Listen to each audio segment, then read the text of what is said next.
ชุดแล้วพี่น้อยเนาะสุดกิ่งตะลิงแมวเลยแหละพี่น้อยเนาะความสวยความงามความแม่นนาถาวรบ่ต้องยักอันนี้แหละเพิ่นห้องว่าเฮือนงามเนี่ยผู้ใดก็อยากมาเล่นมาแอนน้ำเนาะเด็กน้อยก็แก้นพี่น้องไอ้เบิ่งเต็มอยู่เพิ่นมานอนดินไปเบิ่งก่อนเป็นนี่ใดอันนี้ห้องเฮือนครัวโดนเพิ่นมายินน้ำเย็นแล้ววันนี้เนาะโอ้เนาะดินแถวนี้นี่ชุ่มเย็นแน่นี่พี่น้องเอ้ยโอ้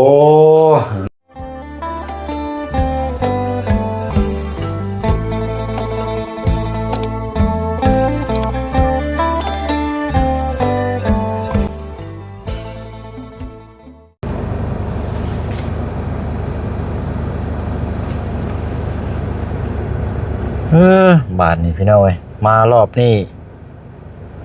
เสาสี่สรุปสลาบอยู่บาทนี่ไหนเด้บาทนี่พี่น้องเนาะแต่ว่าสิฝากรถ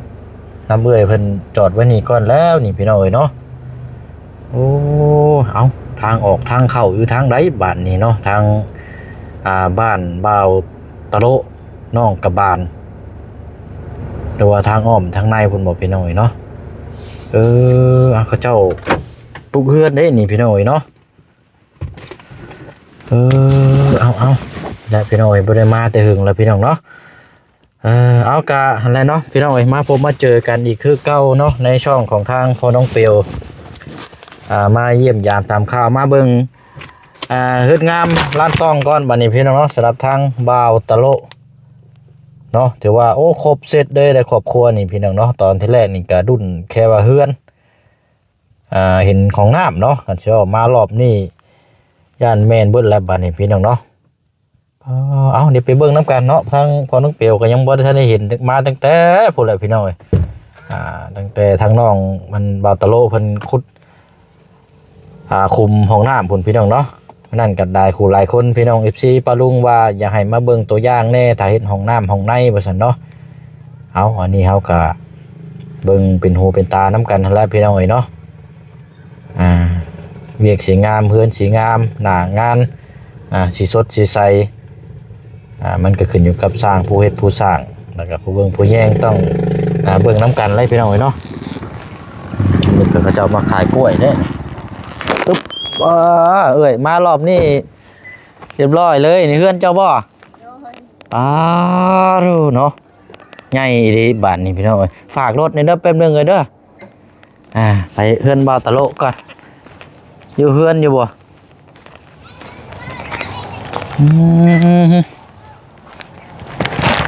ทางสร้างเขานี่เพิ่นยังดำเนินการอยู่บ่หรือว่าหยุดแล้วนี่เนาะบ้านใช่ว่าตะโลเด้อยู่เพื่อนบ่โอ้ยเนาะมาเยี่ยมยามเพื่อนใหม่ใช้อันทางออกทางเข่ามันอยู่ใช้อ่ะนะทางรถนี่บ่โอ้สุดใส่เปลี่ยนทางใหม่ซะเนาะนี่เขาเจ้าผู้เพื่อนตันทางแล้วพี่น้อยเนาะเอาเดี๋ยวฝากน้ำเบื่อเพิ่นอยู่นี่ก่อนเนาะ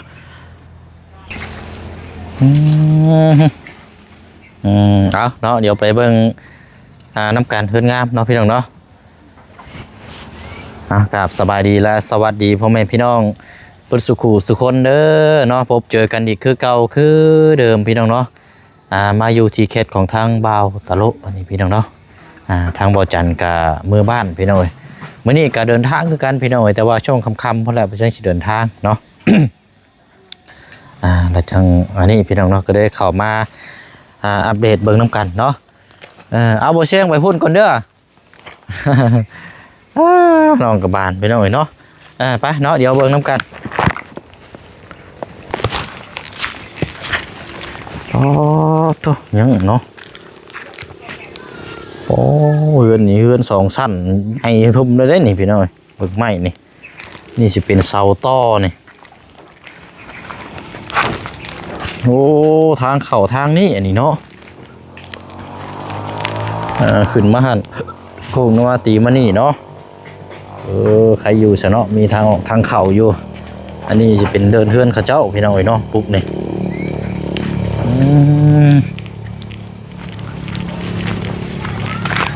แล้วเราบัดนี้เนาะระวังแต่น้ำทางเส้นนี่แหละคันว่าน้ำทะลักแห้งนี่เปื่อยไปเลยพี่น้องไอ้คลองตัวนี้ต้องดูแลดีๆตัวนี้นี่เพราะว่าน้ำหมู่บ้านเลยมาแต่เทิงพุ่นไหลลงมานี่มาหาเฮือนเราผู้เดียวเลยพี่น้องมันทะลักปูนไปแล้วต้องดูแลโทษแม่งซะนี่คือมีท่อมาหลายแท้นี่ท่อเฮ็ดยังโอ้เต็มระบบครบจบเลยบาทนี่จักแม่นยังแม่นยาบาทนี่เนาะคันแบตนี่มันก็สุดแล้วพี่น้องเนาะสุดกิ่งตะลิงแมวเลยแหละพี่น้องเนาะความสวยความงามความแม่นนาทาวอนบ่ต้องย่านมันนี่พี่น้องเนาะลมพัดลมปิวมา2 4 6 7เป็นอย่างเด็ดตัวนี้เนาะเพราะว่าเขาห่มก่อนอันนี้แหละเพิ่นห้องว่าเฮือนงามเนี่ยผู้ใดก็อยากมาเล่นมาแอนน้ำเนาะเด็กน้อยก็แก้นพี่น้องไอ้เบิ่งเต็มอยู่เพิ่นมานอนดินคักดีนี่สุดแล้วบาทนี่เอาบ่ได้มาแต่นานแล้วเนาะโดยสบายดีมารอบก่อนหน้าน่ะก็สิเมื่อวานนี่กันมารอบนี้ก็คือกันรอบนี้ก็เอามึงเด้อเฮ็ดหยังนี่คือแตนแท้นี่เฮ็ดตารางเฮือนแปลงตารางเฮือนแล้วไปเฮ็ดเที่ยงมองนอนพักโอ้บัดนี้แล้วเบิดบ่บัดนี้นะโดยเอ้ยเนาะพี่น้องคักดีนี่เนาะงามแบบนี้เนาะได้หาพารีวิวแน่เข้าไปเบิ่งก่อนเป็นนี่ใดอันนี้ห้องเฮือนครัวโดยโทษเนาะเต็มระบบมีดีนี่เนาะแต่ว่าถึงสร้างเฮ็ดงานเนาะละเอียดแฮงงามสร้างนี่พี่น้อง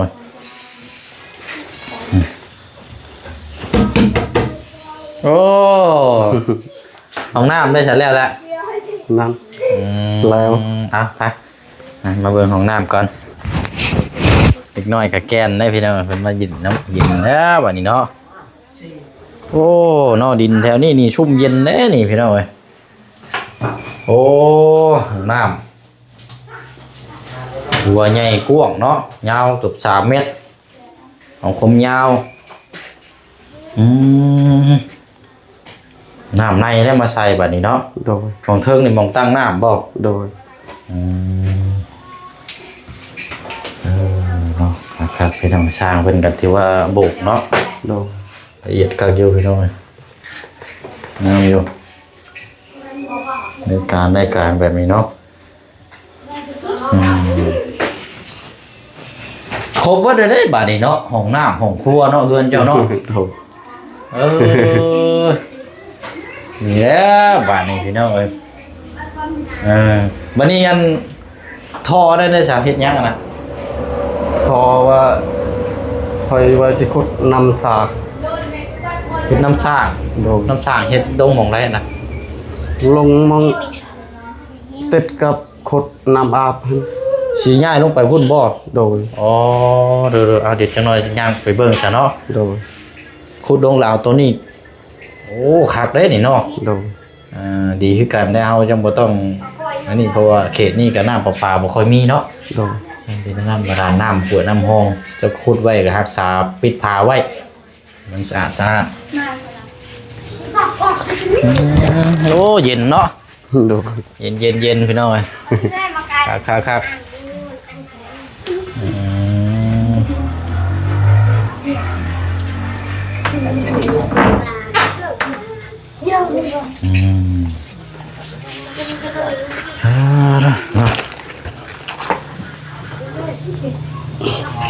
มันเบิ่งเรารอบข้างบ้านไปก่อนเนาะนี่ได้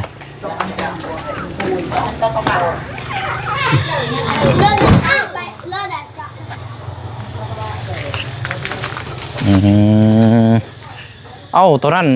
คุดชื่อว่านั่นน่ะโดยโอ้ยันทายมันบ่ลงยันทายบ่ลงโดยโอ้มันไก่พดบ่ โดยจังน้อยเวทมือสร้างแล้วทายบ่ลงแล้วบ่มีไฟเฮ็ดให้เลย ก็เลยขุดไม้วันนี้เนาะ โดย อ๋อเท่ากับตอนนั้นก็เอาไว้เฮ็ดหม่องอันเก็บน้ำเนาะ โดย อันนี้สูงประมาณเกือบ30เซนเนาะอันนี้พี่น้องที่พี่น้อง FC เพิ่นคอมเมนต์มาบอกว่าประมาณนี้เนาะอันนี้เฮือนทางวาวตะโลนี่เฮือนเรานี่มันอยู่ต่ำถ้าบ่เฮ็ดสูงนี่บ่ได้หรอกพี่น้องต้องแบบนี้นี่ถูกต้องแล้วเพราะว่าหนึ่งมานี่น้ำมาแต่เทิงเนาะ โดย น้ำมาแต่เทิงนี่ทะลักลงมาขอบนี่ท่อตัวนี้แต่เฮ็ดต่ำนี่ก็ท่วมอยู่แล้วนี่แล้วเราเฮ็ดสูงไว้นี่แต่บางบ้านบางครอบครัวนี่ก็ถ้าว่าอยู่สูงนี่ก็เฮาบ่จำเป็นต้องเฮ็ดสูงเฮ็ดดืนพื้นขี้ดินได้นิดนึงก็ได้นะพี่น้องเพราะว่าน้ำมันบ่ได้ทะลักเข้าไปแต่ว่าเฮือนบ่ตะโลนี่มันทางน้ำผ่านเลยเด้นี่แล้วเราเฮ็ดอันนี้นี่จักท่อก็จะเอาลง 4ท่อ โดย อ๋อแล้วเนาะอยู่เฮือนอยู่ต่ำใน4ท่อก็พอดีเนาะมาเบิ่งให้ดูนี่คักนี่พี่น้อง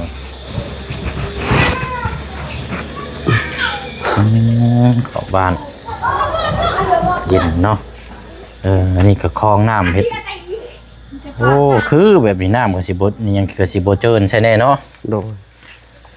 โอ้มีกกไม้กกม่วงหยังมาปลูกเห็นหัวไว้บาดนี้เด้อ โดย เห็นหัวอ้อมตะนางตะไคร่มาอ้อมไว้สบายแบบนี้มีหยังก็เฮ็ดอยู่เฮ็ดกินอยู่นี่แหละกับครอบครัวเนาะ โดย ถือว่าพื้นฐานเฮามีและสะดวกสบายแล้วบัดนี้บ่ยากบัดนี้เนาะมีแต่หาอยู่หากินสร้างครอบครัวมีหยังก็เก็บออมเมาบัดนี้พื้นฐานบ้านเฮือนชานลั่นซองของน้ำของครัวนี่เฮามีครบเลยสบายเลยเพิ่นเฮ็ดให้แล้วก็โอ้ยดีใจนำเนาะ โดย เอาอันนี้เอาให้อันนาลูกเด้อ โดยครับ เอาขนมเนาะชื่อหยังก็ผู้นี้ มีนา มีนา โดย น้องมีนาผู้นี้ สลา สระ เลยกกเลยพวกนี้ เกิดเดียวเนาะใหญ่เป็นสาวเลย ไปข้าว เอากินลูก ในโดนอาจารย์เตโด น้อยก็มาดินน้ำซุมแซวเนาะอากาศเย็นโอ้ยโอ้คักพี่น้อยเฮือนเรานี่บ่ได้ติดในบ้านอีกแล้วก็อยู่แบบนอกบ้านแบบเย็นๆพี่น้องคือเฮือนสวนช่ำคนสิเว้ากันเนาะนี่ ด้วยกระตะเบินใจลาจังหวัดอะไร ไอ้เล็กน้อยพวกใหญ่เอาเลยบ่วันนี้ครบกินอยู่บ่ล่ะ โอ้ยบ่ครบ ก็แบ่งกันคนละครึ่งเลยเนาะบ่ฮู้ว่าสิมาหลาย เจ้าไม่พรโอ้ย ผู้นี้น้องชายบ่ผู้นี้น่ะน้องชายยาวเลยเนาะ ผู้น้อย ผู้น้อยๆน่ะเนาะ โดย เอาละเนาะเดี๋ยวได้แบ่งกันกินอบอุ่นมาดินนี่แหละเย็นได้พี่น้องนี่แหละ ตามมาโตลงเนาะมันแค่คือเนี่ยจ่ามันคือโต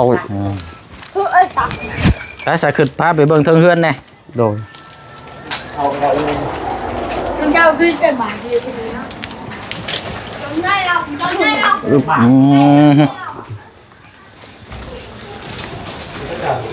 เปิดประตูไว้เด้อนี่ลูกน้อยเนาะ โดย เปิดประตูปิดกั้นไว้ประมาณนี่เพียงนี่เดี๋ยวลูกน้อยคานเด้โอ้โธ่สุดแล้ว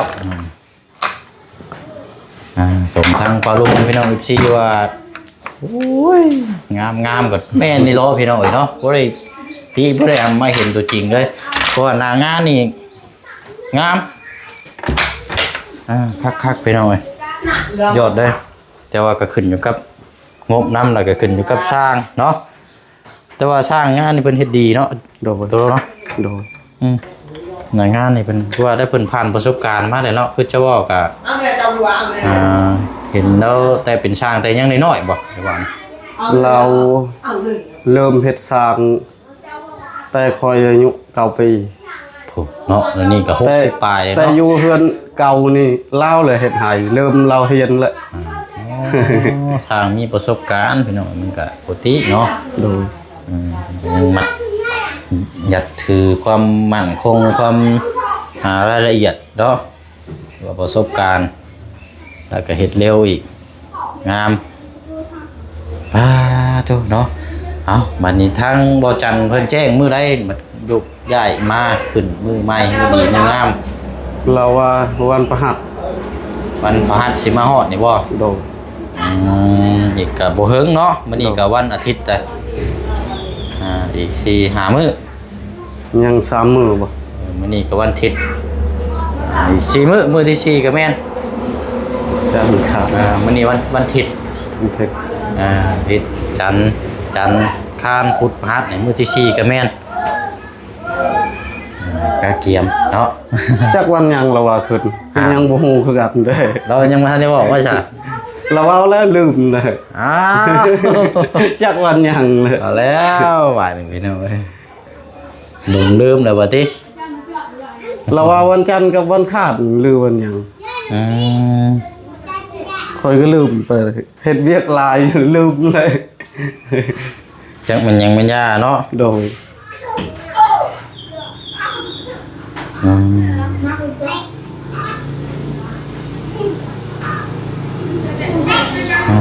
โอเคเนาะไปมารีวิวเบิ่งของเปิดไว้แล้วละดีแล้วนี่ให้ลมมันพัดเข้ามาเย็น ล้างข้างในได้อยู่เถิดนี่เด้อ ล้างน้ำบ่ โดยเห็นมือมันคัก โอ้พอจังหวะมันเกลี้ยงเนาะ โดย มันเกลี้ยงสะอาดสะอ้านดีแล้วล้างน้ำล้างในถูเรื่อยๆเนาะมันจังขาวสะอาดเพราะว่าหนึ่งมานี่ครอบครัววัดมีลูกน้อยเนาะ โดย การกินการอยู่เพื่อนชาลานแป้นนี่มันก็ต้องเปื้อนเนาะ โดย นั่นก็นี่ละปัดถูทำความสะอาดมันก็ใช้สะอาดสะอาดไปมาเดี๋ยวพี่น้องไปเดี๋ยวลงไปเบิ่งกันหม่องเจ้าขุดน้ำขุดในก่อนบัดนี้เนาะนี่ได้7 ท่อเนาะแม่นบ่2 4 6 7โอ้ตัวนี้ได้นี่เนาะตู้นี่ระวังได้นี่คันมาเปิดซินี่ต่ำเราได้นี่ทางขึ้นนี่ยายทวนเราได้นี่ติด เมียนกลับเลย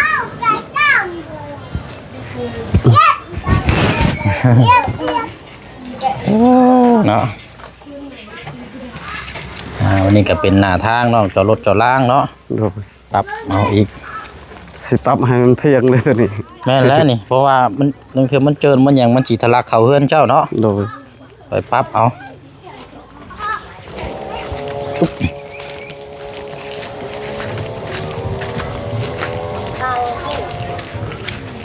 อันนี้เฮือนน้องเนาะนี่น้องเฮือนน้องชายนี่เนาะใช่นะอยู่ใช่โอ้ อยู่ในนี้ ไงนี่โบ โดย 3-4 อาบ3-4 ใส่งามแท้นี่เนาะ คันว่าซ้ำเบาจัดสั่งให้ขุดหมด5 ถอนั้นก็ยันขุดบ่ไหวนำมันออกหลาย อันนี้เพียงซ้ำนี้ซื่อ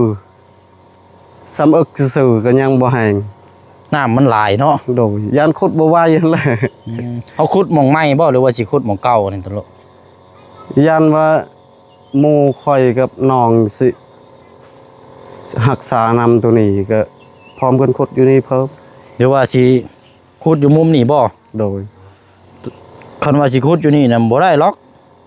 30%เพราะว่านึงเทื่อได้น้ำใช้เนาะ โดย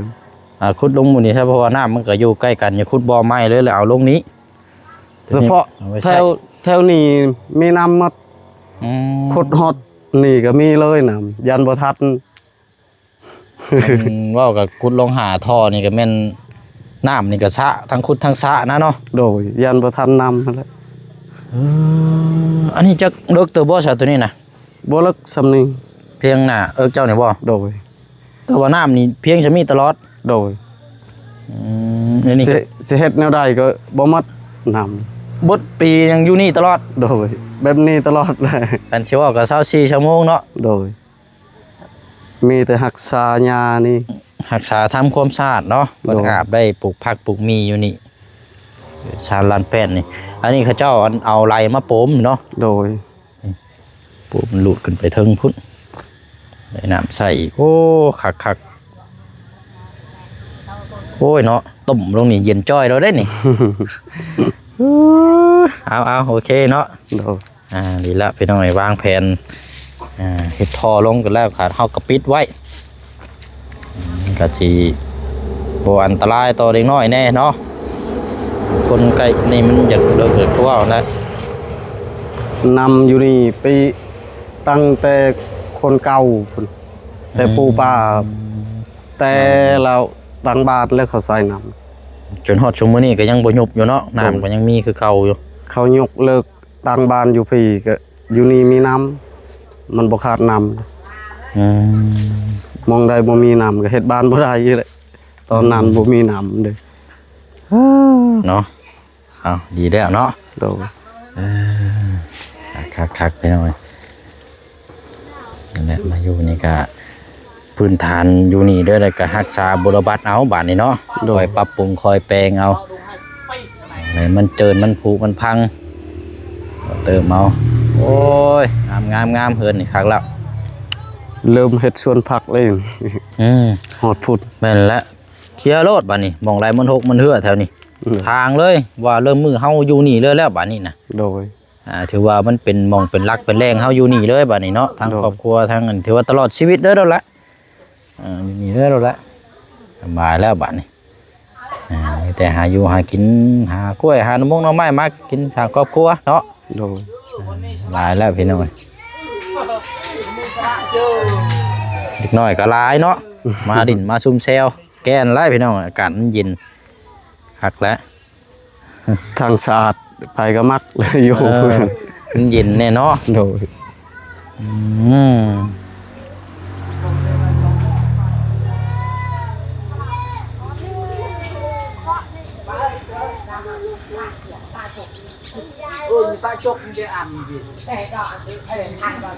โอเคใช่เนาะเอาสบายตะโลปะเมื่อพุ่นก้อนบาดนี้เนาะแล้วบ่เชิญก็มาเยี่ยมมายามเนาะ โดย นี่ละพี่น้อยเนาะงามแล้วโอ้แดดมื้อนี้ก็เนาะ ลานบ่ ลาด นี่จุตั้งความสะอาดเนาะท่านนี่สวัสดีพี่น้อยเอาก็อันแรกพี่น้อยงามคำลำลือเนาะทางพี่น้องปาFC ว่าอยากให้มาเบิ่งเห็นแล้วก็โอ้ยคักเอาอะไรเนาะมีแต่ว่าแล้วเดี๋ยวไปเชียงไปเวียกต่อก่อนเสเด้อ โดย จอยคนแรกคันว่าขึ้นเพื่อนขึ้นซ่านแล้วคันว่านั่นแล้วสิมาขึ้นน้ำมาแสดงความยินดีย้อนดังนำเด้อถ้ามาบ่ทงบ่ทันกัน ให้เบาจันเลยบอกอ้าย โดย บางเทื่อว่าสิเมื่อบ้านมื้อนี้หากกันว่าคือว่าขึ้นหาวันประหัสยันมาบ่ทันก็แม่นสิมาย้อนดังเด้อ โดย บางเทื่อยันได้ลงไปทางปากเซพุ่นพี่น้องเอ้ยเอาเนาะยินดีนำสู้ๆเยี่ยมเนาะร่างกายแล้วก็โอ้ยพี่น้องเอ้ยเนาะมีเนื้อมีหนังตุ้ยพี่นี่เด้บาดนี้เนาะแตกต่างกับมื้อก่อนหลายโอ้ยเนาะยินดีนำอันนี้พี่น้องใช้ระบบติดต่อกันแบบนี้แหละคือผู้เชี่ยวเขามาแรกๆก่อนนั่นว่าแนะนำคือว่าอยากให้ยึดกับตัวเฮือนไปเลยยึดใส่3 เสาหรือว่า4 เสายึดแบบนั้นแหละพี่น้องเพราะว่าเฮือนเนี่ยมันเป็นเสาตั้งเลยมันอย่ามันลมมันพัดมาอย่ามันสุดอย่ามันเซอย่ามันล่มดีพี่น้องเนาะแต่ว่าแบบนี้แหละเฮือนติดกันไม่ใช่แหละรับรองบ้านนี้ลมพัดมานี่โอ้ยเฮือนเรา10 ปีก่อนเฮือนอื่นนี่แม่นไปก่อนแล้วพี่น้องเนาะไปเนาะยินดีน้ำพี่น้องเนาะโอ้ยงามคักเนาะเนาะปลาปีละน้องไปอีกคือเก่าคือเดิมพี่น้องเนาะเลดฮอนเอาแสบปีบีโอ้ยเนาะบ๊ายบายเลยพี่น้องเด้อเนาะเดี๋ยวพุ่นละพี่น้องไปต่อกันเบิ้งน้ำกันอีกสำหรับทางตัดไม้อยู่เฮือนของทางน้องอ่อนอีกเนาะพี่น้องเนาะปลาห่อนแท้นี่เนาะบ๊ายบายเลยพี่น้องเด้อเบิดสุขุสุขคนเนาะขอมุกขอบใจทางปลุงพี่น้อง FC เฮานำในไลน์นะพี่น้องเนาะเดี๋ยวพอกันในคลิปหน้าเนาะคลิปนี้ลาแล้วพี่น้องเนาะบ๊ายบายเลยพี่น้องเด้อ